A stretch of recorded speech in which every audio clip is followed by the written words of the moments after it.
C'est vraiment bluffant parce qu'il n'y a effectivement pas de chauffeur et puis ça roule tout seul. Ça roule pas très vite, donc on n'a pas vraiment d'appréhension, ça tourne, ça évite les obstacles tout seul. C'est plutôt bluffant. C'est très agréable, très silencieux, on vient de découvrir.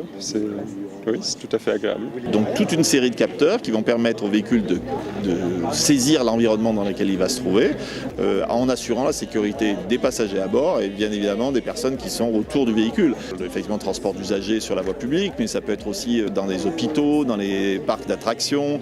Les exemples d'applications sont très larges. Ce type de service de navette électrique automatique a un premier potentiel évident de desserte de dernier kilomètre.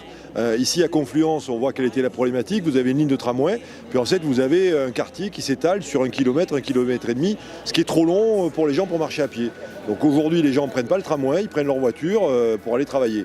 Alors offrant un service de transport en commun pratique, efficace, moderne, je suis convaincu que plusieurs feront le choix, laisser les voitures au garage et prendre les transports en commun. Un certain nombre d'hommes politiques développent des thèses sur les conséquences de l'ubérisation de la société. Voilà, là on est dans un phénomène d'ubérisation de la société. C'est-à-dire que vous avez tout d'un coup un véhicule qui n'a plus de chauffeur, qui fonctionne de manière électrique, où les gens sont autonomes. Aujourd'hui on n'en est qu'au début, mais demain vous pourrez programmer votre rue et donc ce moyen de transport permettra d'aller jusqu'à votre domicile.